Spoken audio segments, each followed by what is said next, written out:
السلام علیکم ورحمۃ اللہ وبرکاتہ۔ الحمد للہ رب العالمین، والصلاة والسلام علی سید الانبیاء والمرسلین وعلی آلہ الطیبین الطاہرین واصحابہ الافضلین الاکرمین وعلی من تبعہم ووالاہم ودعا بدعوتہم وہدی بہدیہم الی یوم الدین، اما بعد، فاعوذ باللہ من الشیطان الرجیم، بسم اللہ الرحمن الرحیم۔ الم تر کیف فعل ربک باصحاب الفیل الم یجعل کیدہم فی تضلیل وارسل علیہم طیرا ابابیل ترمیہم بحجارۃ من سجیل فجعلہم کعصف مأکول۔ صدق اللہ العظیم۔ حاضرین و ناظرین گرامی قدر، اللہ جل مجدہ کے فضل و عنایات اور اس کے حبیب سرور کونین صلی اللہ علیہ وسلم کی نوازشات سے یہ موقع ہمیں نصیب ہوا ہے، جیسا کہ ہمارے بزم طلباء قدیم و محبان جامعہ نظامیہ جدہ کی جانب سے تقریباً 35 سال سے تسلسل کے ساتھ آقا علیہ الصلوۃ والسلام کی میلاد کے موقع پر ان محفلوں کا اہتمام کیا جاتا ہے، اور ان محافل میں مختلف علماء اعظام مشائخین کرام کے بصیرت افروز خطابات اور بیانات کو محفوظ کیا جاتا ہے ریکارڈنگ کے ذریعے۔ اور پچھلے غالباً 2 سالوں سے اس ناچیز کو بھی یہ سعادت مندی نصیب ہو رہی ہے کہ آقا علیہ الصلوۃ والسلام کی میلاد مبارکہ کے موقع پر بزم طلباء قدیم و محبان جامعہ نظامیہ جدہ کے زیر اہتمام یہ جو میلاد النبی کی محافل منعقد کی جاتی ہے، اس میں یہ آ کر بھی اپنا کچھ حصہ ادا کرے، اور جو بھی اللہ اس کے حبیب علیہ الصلوۃ والسلام نے توفیق دی ہو اس کو آپ کے سامنے رکھنے کی کوشش کرے۔ اس حوالے سے آج جو موضوع مجھ کو دیا گیا ہے وہ ہے سورۃ الفیل کے حوالے سے حضور سرور کونین علیہ الصلوۃ والسلام کی میلاد مبارکہ۔ اس موضوع پر ہم آج گفتگو کرنے والے ہیں۔ سورۃ الفیل جب ہم پڑھتے ہیں، پہلے ہم اس کا ترجمہ بہت آسان ہے اور ہم کثرت سے اس سورہ مبارکہ کی تلاوت کرتے ہیں۔ الم تر کیف فعل ربک باصحاب الفیل، اے حبیب صلی اللہ علیہ وسلم، کیا آپ نے نہیں دیکھا کس طرح سے آپ کے رب نے اصحاب فیل کے ساتھ معاملہ کیا؟ الم یجعل کیدہم فی تضلیل، کیا اس نے یعنی آپ کے رب نے ان کی چال کو، ان کی سازش کو ضائع کر دیا، بیکار کر دیا۔ وارسل علیہم طیرا ابابیل، اور ان پر پرندوں کے جھنڈ بھیج دیے۔ ترمیہم بحجارۃ من سجیل، جو ان کو پتھریں مار رہی تھیں، اور وہ پتھر سجیل کے یعنی مٹی اور پتھر سے ملی ہوئی چیز کے بنے ہوئے تھے۔ فجعلہم کعصف مأکول، اور پھر آپ کے رب نے انہیں کھائے ہوئے بھوسے کے مانند بنا دیا۔ یہ کافی مشہور سورہ ہے، اور جب بھی ہم یہ سورہ پڑھتے ہیں تو ابرہہ کا مشہور واقعہ جو اس وقت ہوا اور اللہ رب العزت نے اپنی قدرت ظاہر فرمائی، پرندوں کے ذریعے ابرہہ کے لشکر کو تباہ و تاراج فرمایا، وہ واقعہ ہمارے ذہن میں آتا ہے، اور تقریباً ہم میں سے ہر کوئی کچھ نہ کچھ اس واقعے سے واقف ہے کہ کیا ہوا تھا۔ وہ تمام تفصیلی واقعہ بتانا مقصود نہیں ہے، تقریباً حضرات جانتے ہیں۔ بس خلاصہ یہ تھا کہ کعبے کو ڈھانے کے لیے حبشہ سے ابرہہ نامی بادشاہ آیا تھا، اور اس کی کوشش یہ تھی کہ کعبے کو ڈھا دیا جائے۔ اللہ رب العزت نے اپنے گھر کی حفاظت فرمائی اور اس بادشاہ کو اس کے لشکر سمیت، اور وہ جو اپنے لشکر میں ساتھ میں وہ جو ہاتھی لے کر آیا تھا، ان ہاتھیوں کے سمیت اللہ رب العزت نے اس کو تباہ و تاراج کر دیا، ہلاک و برباد کر دیا۔ یہ واقعہ ہوا۔ اب جب یہ سورہ مبارکہ اور جب یہ واقعہ ہم سنتے ہیں تو عموماً ذہن کعبہ شریف کی طرف جاتا ہے کہ اللہ تعالیٰ نے کعبے کی حفاظت کے لیے ابرہہ کے لشکر کو بھیجا تھا اور اپنے گھر کی اللہ تعالیٰ نے حفاظت فرمائی۔ عموماً ذہن اسی طرف جاتا ہے، لیکن جب ہم اس سورے کو پڑھیں گے تو آپ کو تعجب ہوگا کہ اللہ رب العزت نے اس سورے میں کعبے یا کعبے کی حفاظت کا سرے سے ذکر ہی نہیں فرمایا۔ آپ کو پوری آیات ابھی میں نے پڑھ کر سنائی، اس کے مختصر سے ترجمے آپ کے سامنے کیے،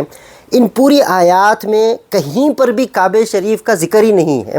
کہ اللہ نے کعبے کی حفاظت فرمائی یا کعبے کو بچایا یا کعبے کی اللہ تعالیٰ نے حفاظت فرما لی ابرہہ کو۔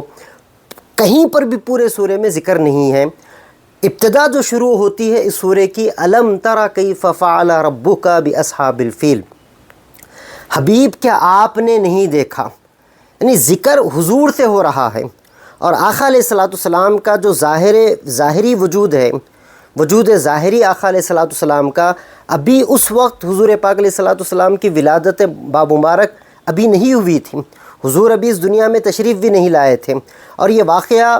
مختصر یا مختلف روایات کے اعتبار سے یہ واقعہ آقا علیہ الصلوۃ والسلام کی ولادت کے سال ہوا ہے، ولادت مبارکہ کے 2 مہینے پہلے یا 6 مہینے پہلے یا 1 سال پہلے یا 2 سال پہلے، الغرض تقریباً مورخین مانتے ہیں کہ حضور کی میلاد ہی کے سال یہ واقعہ ہوا، لیکن یہ واقعہ پہلے ہوا ہے، آقا علیہ الصلوۃ والسلام دنیا میں بعد میں تشریف لائے ہیں، تو حضور کا اصلاً اس واقعے سے کوئی تعلق ہی نہیں ہے واقعاتی طور پر دیکھیں تو، چونکہ واقعاتی طور پر یہ واقعہ حضور کی آمد سے پہلے ہو چکا ہے، اور حالات ایسے بنے تھے کہ کعبے کو ڈھانے ایک بادشاہ آیا تھا، اللہ تعالیٰ نے حفاظت کے طور پر اس بادشاہ کو اس کے لشکر سمیت ہلاک فرما دیا، حضور سے اس کا کوئی تعلق ہی نہیں بنتا، لیکن اللہ رب العزت نے جب سورے کا آغاز فرمایا تو حضور سے آغاز کیا، الم تر کیف فعل ربک باصحاب الفیل، حبیب کیا آپ نے نہیں دیکھا کہ آپ کے رب نے اصحاب الفیل کے ساتھ کس طرح کا معاملہ کیا۔ تو حضور سے یہ کیوں کہا جا رہا ہے؟ یہ بات بڑی قابل توجہ ہے، اور یہ اگر بات سمجھ میں آئے تو آپ کو ایسے محسوس ہوگا کہ یہ سورہ دراصل میلاد النبی علیہ الصلوۃ والسلام کے بطور خوشی کے بیان کیا جا رہا ہے، حضور کی میلاد کا تذکرہ اور میلاد النبی صلی اللہ علیہ وسلم پر اللہ رب العزت کا لوگوں کو خوشی اور مسرت عطا فرمانا، اللہ رب العزت کا جشن کا ماحول پیدا فرمانا اور حضور کی آمد کا اہتمام کرنا، یہ چیز نکل کر سامنے آتی ہے، گویا یہ سورہ اپنے آپ میں حضور کی میلاد کا تذکرہ کر رہا ہے۔ یہ بات ہم جو ہے آج اسی پر گفتگو کریں گے، اور کچھ ساتھ ساتھ ہم قرآن مجید جو جس انداز میں جن کلمات کے ساتھ اس واقعے کو بیان کر رہا ہے اس کو بھی ہم سمجھنے کی کوشش کریں گے۔ اللہ رب العزت نے ارشاد فرمایا، الم ترا، کیا آپ نے نہیں دیکھا، کیف فعل ربک باصحاب الفیل۔ اب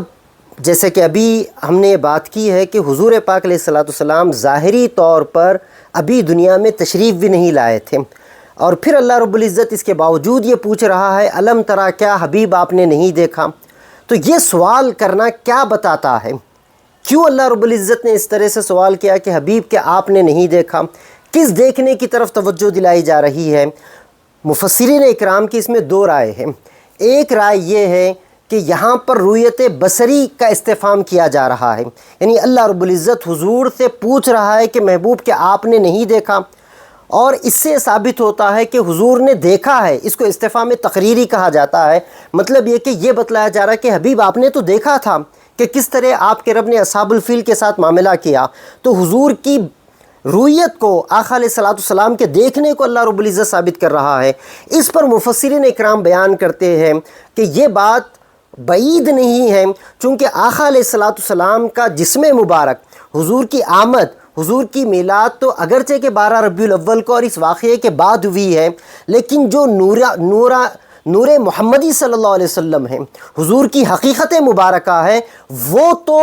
اس واقعے سے بھی پہلے، بلکہ کعبہ بننے سے بھی پہلے، بلکہ یہ دنیا بننے سے بھی پہلے، جبکہ اللہ رب العزت نے کائناتوں کو بھی پیدا نہیں فرمایا تھا، اسی وقت نور محمدی کو باری تعالیٰ نے پیدا فرما دیا۔ اور وہ نور حضرت آدم علیہ السلام سے لے کر حضرت عبداللہ تک، آقا علیہ السلام کے والد گرامی تک منتقل ہوتا رہا، اور جس زمانے میں بھی وہ نور منتقل ہوتا رہا، وہ نور پوری کائنات اور پوری دنیا کا مشاہدہ کرتا رہا۔ تو حضور پاک علیہ السلام کا نور مبارک، نور محمدی صلی اللہ علیہ وسلم، اگرچہ کہ جسم محمدی کا ابھی دنیا میں وجود نہیں تھا، جس میں محمدی صلی اللہ علیہ وسلم کا ابھی ظہور نہیں ہوا تھا، لیکن نور محمدی اپنی حقیقتوں کے ساتھ موجود تھا، اور اللہ رب العزت اسی کی طرف اشارہ فرما رہا ہے کہ محبوب، آپ کی حقیقت نے تو اس واقعے کو دیکھا تھا، الم تر کیف فعل ربک، آپ کی حقیقت مبارکہ نے تو اس واقعے کو دیکھا تھا۔ یہ ایک بات۔ اور دوسری بات، علماء کرام یہ بھی بیان کرتے ہیں کہ چونکہ یہ واقعہ حضور پاک علیہ السلام کی میلاد سے بالکل قریب ہوا ہے، قریب سے قریب، جو بعض علماء کرام بیان کرتے کہ 2 مہینے پہلے یہ واقعہ ہوا تھا، تو اس واقعے کی یاد، اس واقعے کے اثرات، اس واقعے میں جو حالات پیدا ہوئے تھے وہ بالکل تازہ تھے، بالکل تازہ تھے، بلکہ عربوں کے پاس اللہ رب العزت نے ان پرندوں کے چونچوں میں جو کنکریاں دے کر بھیجی تھی، ان میں سے بعض کنکریاں اہل مکہ کے پاس موجود تھیں، اور وہ کنکریاں لوگ دیکھتے تھے اور دیکھ کر اس واقعے کو یاد کرتے تھے، اور جو حالات ہوئے، یعنی ہاتھی والا جو لشکر تھا وہ کہاں پر آ کر رکا تھا، اور وہاں جب پرندے آئے تو کس جانب سے آئے تھے، وہ پرندے کس طرح کے تھے، اور انہوں نے جب کنکریاں ماری ہیں تو وہ ہاتھی کس طرح تباہ و تاراج ہو گئے، کس طرح وہ بھوسے کے مانند ہو گئے، اور وہ لشکر کس طرح تباہ ہوا، یہ پورے واقعات بالکل تازہ تھے، بالکل تازہ تھے۔ اور حضور کی آمد مبارکہ پر جو لوگ اس وقت مکے میں موجود تھے، ان میں سے تقریباً افراد نے اس واقعے کو دیکھا تھا، اور آقا علیہ السلام نے جب اپنی نبوت و رسالت کا اعلان فرمایا، حضور پاک علیہ السلام کی بعثت ہوئی، آقا علیہ السلام نے اعلان نبوت فرمایا، اس وقت بھی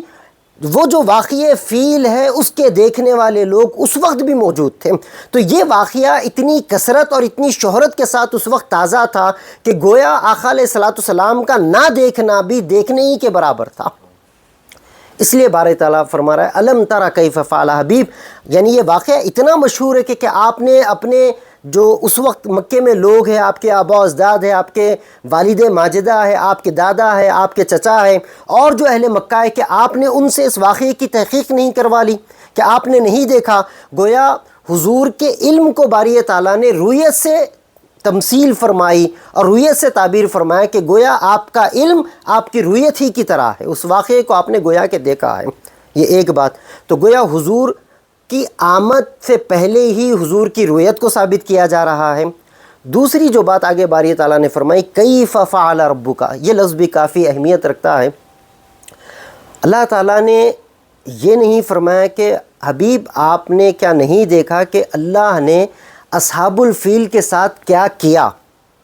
یعنی اس کو عربی میں اگر کہے تو الم ترا ما فعل ربک، کہ آپ نے نہیں دیکھا کہ آپ کے رب نے کیا کیا۔ اس کے برعکس باری تعالیٰ نے پوچھا کیف فعل، کیف فعل، ما فعل اور کیف فعل میں کافی فرق آ جاتا ہے۔ ما فعل کا مطلب ہوتا ہے یعنی کیا آپ کے رب نے کیا کیا، آپ کو نہیں معلوم کہ آپ کے رب نے کیا کیا۔ ایک آسان سی مثال میں آپ کو سمجھا دوں، جیسے کہ اگر کوئی یہ کہے کہ میں کل فلاں دعوت میں آیا تھا کہ آپ نے نہیں دیکھا، تو وہ یہ پوچھ رہا ہے کہ اس کا دعوت میں آنا ثابت ہے یا نہیں ہے، یعنی آپ نے اسے دیکھا ہے۔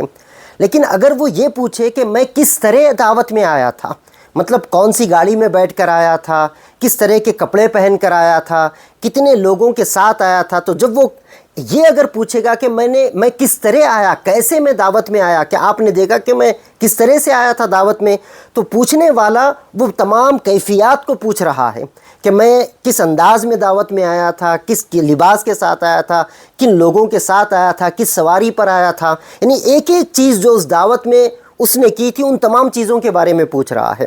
باری تعالیٰ، میں چونکہ باتوں کو مختصر کرنا چاہتا ہوں اور مختصر انداز میں آپ کو چیزیں سمجھ آ جائے، اس لیے میں بہت ہی اختصار کے ساتھ اپنی باتیں مکمل کرتا چلا جاؤں گا۔ باری تعالیٰ نے فرمایا کیف فعل، یہاں پر کیفیت کے بارے میں سوال کیا جا رہا ہے، یہ نہیں پوچھا گیا کہ محبوب آپ کے رب نے کیا کیا آپ کو نہیں معلوم، نہیں، فرمایا کیسے کیا۔ تو وہاں پر یہ سوال ہو رہا ہے کہ اللہ تعالیٰ نے کس طرح سے ان پرندوں کو بھیجا، پرندے کس طرح کے تھے، ان کی چونچوں میں کیا تھا، لشکر اس وقت کہاں پر تھا، اور لشکر کیا کر رہا تھا، لشکر کا ارادہ کیا تھا، کتنے لوگوں کا لشکر تھا، اہل مکہ کیا کر رہے تھے، مکے والوں کے معاملات کیا تھے، ان کے ارادے کیا تھے، یہ پورا جو ماجرا، پورا جو واقعہ ہوا ہے وہ پوچھا جا رہا ہے۔ گویا قرآن مجید اشاروں کی زبان میں کہہ رہا ہے کہ نور محمدی دراصل اس پورے واقعے کو دیکھ رہا تھا۔ حضور پاک علیہ السلام کا نور مبارک اس پورے واقعے کو، صرف واقعہ ہوا یا نہیں ہوا یہ نہیں پوچھا جا رہا ہے، بلکہ واقعے کی ایک ایک تفصیل پوچھی جا رہی ہے، واقعے کے ایک ایک پہلو کو پوچھا جا رہا ہے کہ حبیب آپ نے دیکھا نہیں کہ کس طرح ہم نے کیا، کس طرح ان کے ساتھ معاملہ کیا۔ تو کیفیت کا پوچھنا اس بات کی طرف اشارہ ہے کہ آقا علیہ السلام کا نور اس وقت اس پورے واقعے کا مشاہدہ کر رہا ہے، پورے واقعے کو دیکھ رہا ہے۔ تو یہ ایک بات۔ پھر آگے باری تعالیٰ نے فرمایا الم تری کیف فعل ربک باصحاب الفیل، فعل ربک، آپ کا رب، یہ جو اضافت ہے قرآن مجید میں اللہ رب العزت جب اپنی اضافت کسی کی طرف فرماتا ہے اس کی بڑی اہمیت ہوتی ہے، بڑی خصوصیت ہوتی ہے۔ اللہ رب العزت یوں ہی اضافتیں نہیں فرما دیتا۔ دیکھیے اس کے آگے ایک سورہ ہے سورہ قریش، وہاں پر اللہ رب العزت نے اپنی ربوبیت کی اضافت فرمائی کعبے کی طرف، فرمایا فَلْيَعْبُدُوا رَبَّ هَذَا الْبَيْتِ، پس یہ لوگ عبادت کرے اس گھر کے رب کی۔ اپنی ربوبیت، اپنے اسم رب کی اضافت فرمائی بیت کی طرف، یعنی یہ کعبے کے رب کی عبادت کریں۔ اور یہاں پر اللہ تعالیٰ نے اضافت فرمائی حضور کی طرف، کیف فعل ربک، آپ کے رب نے۔ یہ کیوں نے فرمایا کہ کیف فعل اللہ، کیا آپ نے نہیں دیکھا کہ اللہ نے کیسے کیا؟ لفظ اللہ کیوں استعمال نہیں فرمایا؟ یہ کیوں نے فرمایا الم تری کیف فعل الرحمن، رحمان نے کس طرح کیا؟ الم تری کیف فعل رب البیت، اس گھر کے رب نے کس طرح کا معاملہ کیا؟ یہ تمام اضافتیں چھوڑ کے باری تعالیٰ قرآن مجید میں جب جہاں جو اضافت ہوتی ہے اس کی بڑی اہمیت ہوتی ہے۔ علماء کرام بیان کرتے ہیں کہ یہاں پر اللہ تعالیٰ نے جو حضور کی ذات کی طرف اضافت فرمائی رب کا، آپ کا رب، اس کی کئی وجوہات ہیں، اس کی حکمتیں ہیں، اور جہاں پر بھی اضافت اللہ تعالیٰ فرماتا ہے اپنے اسم گرامی کی وہاں حکمتیں ہوتی ہیں۔ یہاں پر اللہ تعالیٰ نے حضور کی طرف اضافت فرمائی آپ کے رب نے، یہ نہیں فرمایا کہ کعبے کے رب نے، یہ بھی نہیں فرمایا کہ مکے کے رب نے، یہ بھی نہیں فرمایا کہ لوگوں کے رب نے، رب الناس نہیں، آپ کا رب۔ یہ کیوں فرمایا؟ اس کی کئی حکمتیں ہیں۔ ایک حکمت جو بیان کی جاتی ہے، بہت ساری اور بھی حکمتیں ہیں، لیکن آج کے حوالے سے ہم ایک ہی حکمت پر گفتگو کر کے پھر آگے بڑھیں گے۔ وہ یہ کہ اللہ تعالیٰ نے اپنے ایک فعل کا، اپنی قدرت کا اظہار فرمایا، کیف فعل ربک باصحاب الفیل، اصحاب الفیل کے ساتھ اللہ تعالیٰ نے جو معاملہ کیا، ان کو جو عذاب، ان کو جو اللہ تعالیٰ نے تباہی اور بربادی دی، اس کا ذکر فرمایا۔ اب وہ اللہ تعالیٰ نے وہ معاملہ کیوں کیا؟ عام طور پر یہی بیان کیا جاتا ہے کہ کعبے کی وجہ سے ہوا، کعبے کی حفاظت کرنی تھی اس لیے ہوا۔ اگر کعبے کے لیے ہوا ہوتا، اگر کعبے کے لیے، کعبے کی حفاظت مقصود ہوتی اللہ تعالیٰ کو، کعبے کو بچانا مقصود ہوتا، تو آپ یقین جانیے قرآن مجید کہتا الم تری کیف فعل رب البیت، کیا آپ نے نہیں دیکھا کہ اس گھر کے رب نے اس گھر کی کیسے حفاظت فرمائی؟ یہاں پر باری تعالیٰ نے فرمایا رب کا، آپ کے رب نے۔ بتانا یہ مقصد ہے کہ حبیب اصحاب فیل کے ساتھ جو معاملہ ہوا ہے، اصحاب الفیل کو جو بھگایا گیا یا ہلاک کیا گیا، وہ کعبے کی حفاظت تو بعد میں ہے، پہلے آپ کی میلاد کی وجہ ہے، پہلی وجہ آپ کی میلاد ہے۔ محبوب آپ اس دنیا میں تشریف لانے والے ہیں، اب وہ وجہ کیا ہے وہ بھی سن لیجئے۔ حضور تشریف لانے والے ہیں، اگر اس موقع پر کعبے کو ڈھا دیا جاتا، ابرہہ اپنے مقصد میں کامیاب ہو جاتا، کعبہ ڈھا دیا جاتا، کعبہ تو بعد میں بھی بن جاتا، لیکن وہ پورا سال اہل مکہ غم میں گزارتے، چونکہ اہل مکہ کے لیے سب سے مقدس ترین شے اگر کچھ تھی تو وہ اللہ کا گھر تھا، کعبہ تھا، وہ اسی کی عبادت کرتے، اسی کے اطراف طواف کرتے، ان کی ظاہری، باطنی، سیاسی، مذہبی تمام تر زندگیاں ان کی منسلک تھی اللہ کے گھر کے ساتھ۔ انہیں جو عزت و وقار تھا پورے عرب بلکہ پوری دنیا میں وہ کعبے کی وجہ سے حاصل تھا۔ تو کعبہ ان کے لیے بڑی عظیم ترین شے تھی، اللہ کا گھر کعبہ، اور وہ ابراہیم علیہ السلام کی نشانی تھی جو آج تک باقی تھی۔ دین ابراہیم مٹ چکا تھا، ابراہیم علیہ السلام کی شریعت مٹ چکی تھی، لیکن ایک شے جو اس وقت بھی باقی تھی وہ ابراہیم علیہ السلام کی نشانی اللہ کا گھر کعبہ تھا۔ تو کعبہ اہل مکہ کے لیے بڑی اہمیت رکھتا تھا۔ ہم اس پر کبھی گفتگو بھی کر سکتے ہیں کہ کعبے کی اہمیت اہل مکہ میں کیا تھی، لیکن آپ یوں سمجھ لیں کہ سب سے زیادہ اہمیت اہل مکہ میں اگر کسی شے کی تھی تو وہ کعبہ کی تھی۔ اگر اس سال کعبے کو ڈھا دیا جاتا، ابرہہ ڈھاتا اور واپس چلا جاتا تو اہل مکہ پورا سال غم مناتے، افسوس مناتے، تکلیف میں، رنج میں گزارتے، اور اس کے فوری بعد 2 مہینے یا 6 مہینے کے اندر اندر حضور کی آمد ہونے والی تھی۔ اس طرح حضور کی آمد میں رنج و غم شریک ہو جاتا، تکلیفیں شریک ہو جاتی، کعبے کا ڈھانا یہ احساس شریک ہو جاتا۔ اللہ رب العزت کو گوارا نہ ہوا کہ محبوب بھی دنیا میں آئے اور جس مقام پر حبیب کی آمد ہو وہاں پر رنج بھی ہو، غم بھی ہو، لوگوں میں تکلیف بھی رہے۔ اسی لیے کعبے کی حفاظت فرما لی تاکہ کعبہ بھی محفوظ رہے، اور ابرہہ کو ہلاک کر دیا تاکہ ابرہہ کی ہلاکت سے اہل مکہ کو خوشی بھی ہو، تاکہ حضور کی میلاد میں کسی طرح کا کوئی غم شامل نہ ہو، کسی طرح کا کوئی دکھ شامل نہ ہو۔ اللہ رب العزت نے یہ انتظام فرمایا۔ اور یہ بات میں اس لیے بھی کہہ رہا ہوں کہ اگر کعبے کی حفاظت مقصود ہوتی تو جو حضرات تاریخ جن حضرات نے پڑھی ہے وہ جانتے ہیں کہ کعبے کو یہ پہلا موقع نہیں تھا کہ ڈھایا جا رہا تھا، بلکہ اس سے پہلے بھی تاریخ میں کعبے کو گرایا گیا ہے، یا کچھ ایسے حالات بنے ہیں کہ کعبہ خود سے ڈھا گیا۔ حضرت نوح علیہ السلام کا جب طوفان آیا، مورخین بیان کرتے کہ اس وقت جو کعبہ بنا ہوا تھا وہ طوفان میں بہہ گیا، بعد میں پھر آپ کی اولاد نے اس کعبے کو تعمیر کیا، پھر وہ کعبہ بھی ختم ہو گیا، اس کی نشانیاں ختم ہو گئیں، پھر حضرت ابراہیم علیہ السلام نے اس کی تعمیر فرمائی۔ اس کی جو بنیادیں تھیں، بنیادیں تو وہی تھیں، بنیادیں تو اسی ایک ہی مقام پر قائم رہی، لیکن تعمیر، اس کی دیواریں بدلتی چلی گئیں، تعمیرات بدلتی چلی گئیں۔ ابراہیم علیہ السلام نے تعمیر فرمائی، پھر ابراہیم علیہ السلام کے بعد بھی کئی موقع ایسے آئے کہ کعبے کی دیواریں کمزور پڑ گئی، پرانی ہو گئی، قدیم ہو گئی، دیواروں میں کمزوری آ گئی، ازملال آ گیا، تو ان دیواروں کو یا تو وہ خود گر گئی یا ان کو گرا کر پھر سے نئی تعمیر کی گئی۔ اس طرح کئی مرتبہ ہوا۔ خود آقا علیہ السلام کے عہد مبارکہ میں اہل مکہ نے کعبے کی پرانی تعمیر کو توڑ کر نئی تعمیر کی تھی۔ تو اگر کعبہ گر بھی جاتا تو پھر سے کعبے کی نئی تعمیر ہو جاتی تھی۔ حضور کی آمد سے پہلے بھی کئی مرتبہ ایسا ہوا، اور حضور کی آمد کے بعد بھی کعبے کو 2 یا 3 مرتبہ کعبے کو نقصان پہنچایا گیا۔ ایک تو یزید کے دور میں، اور پھر یزید کے بعد حجاج نے کعبے پر حملہ کروایا، حجاج بن یوسف نے، اور کعبے کی دیواروں کو نقصان پہنچایا گیا، کعبے کے غلاف کو جلایا گیا، اور اس کے بعد بھی کچھ ایسے حالات ہوئے۔ تو کعبے کو یا کعبے کی عمارتوں کا گرنا یا بننا یہ تاریخ میں پہلی مرتبہ نہیں ہو رہا تھا، بلکہ اس سے پہلے بھی کئی بار ہوا تھا، اور بعد میں بھی ہوا ہے، حضور کی آمد کے بعد بھی ہوا ہے۔ لیکن اس موقع پر اللہ نے کیوں حفاظت فرمائی کعبے کی؟ ابرہہ ہی کے موقع پر کیوں فرمائی؟ ایک ہی وجہ سمجھ آتی ہے کہ جب ابرہہ آیا تھا اس کے فوری بعد اسی سال آقا کی بھی میلاد ہونے والی تھی، حضور کی ولادت ہونے والی تھی، اور میلاد النبی کے موقع پر کوئی غم، افسوس، تکلیف اہل مکہ کو ہو، اللہ رب العزت کو یہ گوارا نہ تھا۔ اللہ نے کعبے کی حفاظت حضور کی میلاد کے طفیل فرمائی۔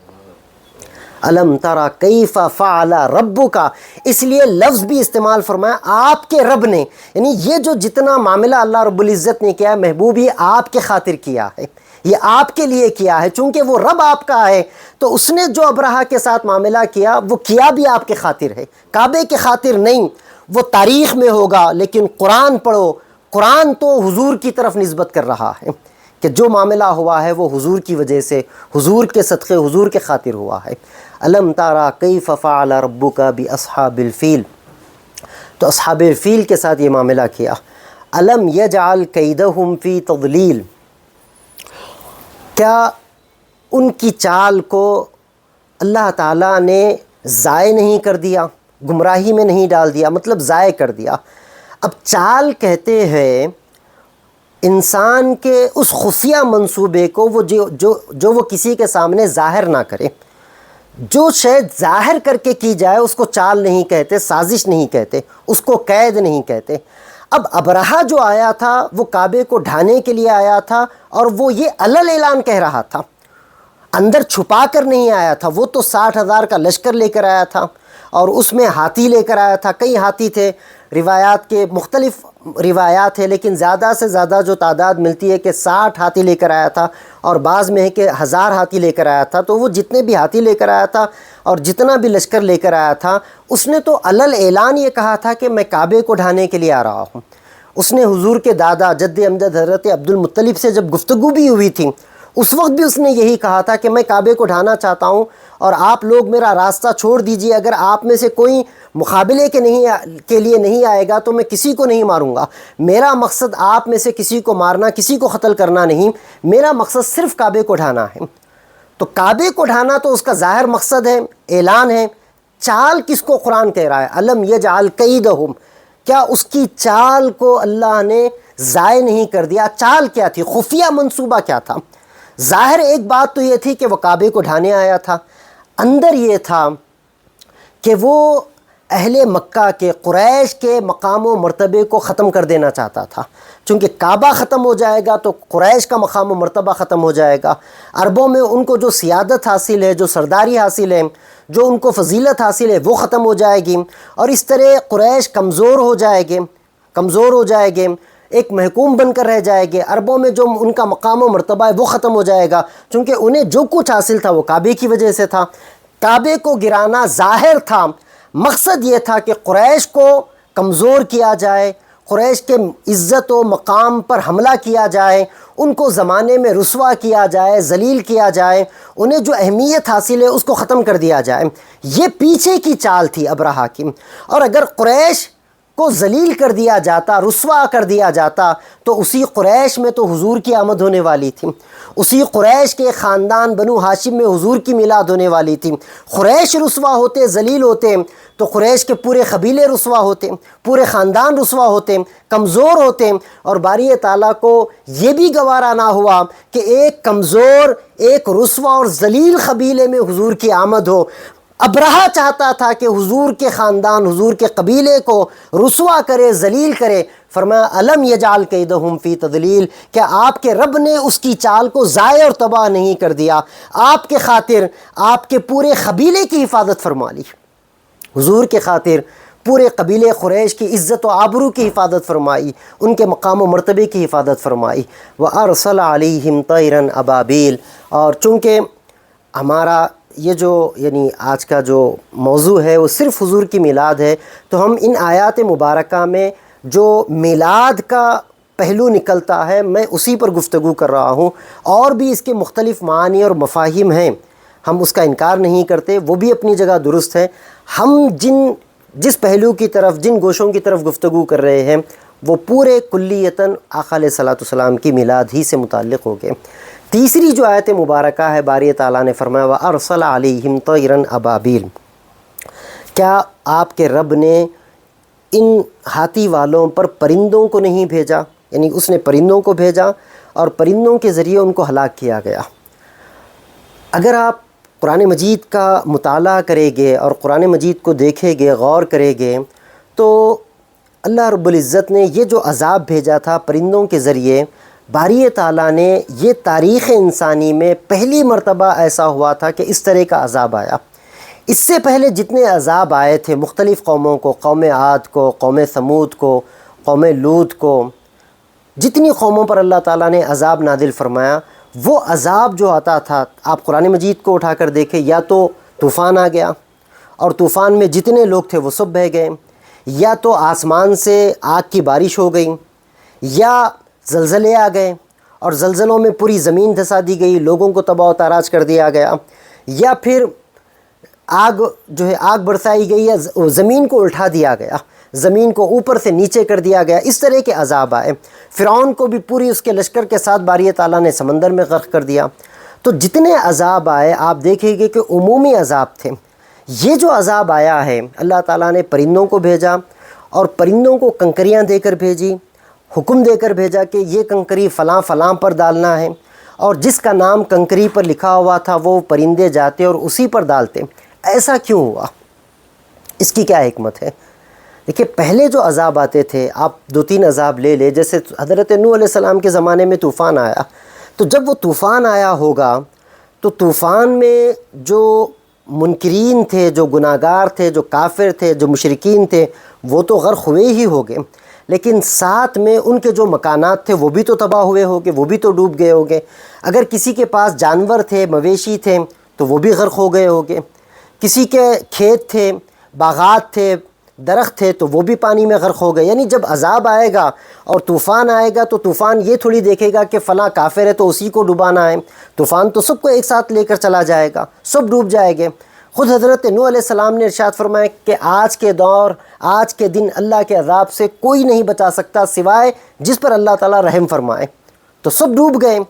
اسی طرح کسی قوم پر اللہ تعالیٰ نے آگ کی بارش فرمائی، تو جب آگ کسی قوم پر برسی ہوگی تو انسانوں کے علاوہ ان کے گھروں پر بھی آگ برسی ہے، ان کے کھیتوں پر بھی آگ برسی ہے، ان کے درختوں پر بھی آگ برسی ہے، تو سب تباہ ہوا ہے، سب ہلاک ہوا ہے۔ اسی طرح اگر باری تعالیٰ نے زلزلہ بھیج کر عذاب نازل کیا ہے تو زلزلہ جب آئے گا تو سبھی چلے جائے گے، گھر بھی ٹوٹ جائے گے، مکانات بھی گر جائے گے، کھیت بھی ختم ہو جائے گے، ہر چیز تباہ ہو جائے گی۔ یعنی پہلے جو عذاب آتے تھے، جب عذاب آتا تھا تو عذاب جن کافروں پر آ رہا ہے ان کے ساتھ ساتھ اس مقام پر اگر کوئی مکان ہو تو اس عذاب میں وہ بھی مکان بھی تباہ ہو رہا ہے، کھیت بھی تباہ ہو رہا ہے، درخت بھی تباہ ہو رہا ہے، جانور بھی تباہ ہو رہے، جو ہے سب تباہ ہو رہا ہے۔ اب یہ جو عذاب آیا ہے ابرہہ کو، کنکریاں دی گئی ہے پرندوں کو، اور پرندے بھی چھوٹے ہیں، زیادہ بڑے نہیں ہیں، کنکریاں دی گئی ہے، اور وہ کنکریاں نام کے ساتھ دی گئی ہے کہ فلاں پر ڈالنا ہے، جس پر ڈالا جاتی ہے وہ کنکری جس پر گرتی ہے وہی ہلاک ہو رہا ہے۔ نہ اطراف کا درخت جل رہا ہے، نہ درخت ڈوب رہا ہے، نہ اطراف میں کوئی ہلاکت و بربادی ہو رہی ہے، جس کو مارنا ہے وہی مر رہا ہے، بقیہ ہر ایک کو محفوظ کیا جا رہا ہے۔ اچھا، اللہ رب العزت نے بھیجا بھی پرندوں کو، باری تعالیٰ اس بات پر بھی قادر ہے کہ وہ درندوں کو بھی بھیج سکتا تھا۔ باری تعالیٰ سمندروں سے کسی طرح کے درندوں کو بھیج دیں، شیر بھیج دے، ببر بھیج دیں، چیتے بھیج دیں، درندے بھیج کر بھی ان کو ہلاک فرما سکتا تھا۔ جو خدا پرندے بھیج کر ہلاک کر رہا ہے وہ درندے بھیج کر بھی ہلاک فرما سکتا ہے، لیکن پرندوں کو بھیجا کیوں؟ چونکہ پرندے جب آئے گے ہلاک کرنے کے لیے تو راستے میں اہل مکہ بھی تو ہے، اہل مکہ جب انہیں دیکھے گے، اگر درندے آئے گے تو دیکھنے والا تو ہیبت میں آ جائے گا، عذاب جس کو ہوگا اس کو تو ہوگا، لیکن دیکھنے والے بھی ہیبت میں آ جائے گے۔ پرندے کو دیکھ کر کوئی ہیبت میں نہیں آتا، کوئی خوف میں نہیں آتا، پرندہ بھیجا تاکہ دیکھنے والوں کو کوئی تکلیف نہ ہو، اور کنکری دے کر بھیجی کہ جس کو مارنا ہے فقط اسی کو ہلاک کیا جائے، بقیہ کسی کو تکلیف نہ ہو، نہ کوئی درخت تباہ کیا جائے، نہ کسی گھر کو نقصان پہنچایا جائے، نہ کسی باغ کو ہلاک کیا جائے، نہ کسی انسان کو تکلیف دی جائے۔ کیوں اتنا اہتمام اللہ رب العزت نے کیوں فرمایا؟ یہ اشارہ قرآن دے رہا ہے کہ لوگوں، اس اہتمام کی وجہ میلاد مصطفیٰ صلی اللہ علیہ وسلم ہے، چونکہ حضور آنے والے ہیں۔ آمد مصطفیٰ سے پہلے اللہ رب العزت یہ نہیں چاہتا کہ کسی جانور کو بھی تکلیف پہنچے، کسی درخت کو تکلیف پہنچے، کسی کھیت کو تکلیف پہنچے، کسی گھر کو تکلیف پہنچے، بلکہ جن لوگوں کو ہلاک کرنا ہے ان کے علاوہ دیگر انسانوں کو بھی تکلیف نہ پہنچے، دیکھ کر بھی تکلیف نہ پہنچے۔ اس لیے معصوم سے خوبصورت پرندوں کو بھیجا تاکہ دیکھنے والوں کو تکلیف نہ ہو، اذیت نہ ہو، صرف جس پر عذاب جانا ہے انہی پر عذاب جائے۔ یہ اہتمام بالکل جدا کر دیا اللہ تعالیٰ نے دیگر عذابوں سے، اس عذاب کو بالکل جدا کر دیا، جس پر ہونا ہے بس اسی پر ہونا ہے، بقیہ سب کو محفوظ کر دیا گیا۔ وَأَرْسَلَ عَلَيْهِمْ طَيْرًا أَبَابِيلَ، تو طیر بھیجنے کی حکمت یہ ہے، پرندہ بھیجنے کی حکمت یہ ہے کہ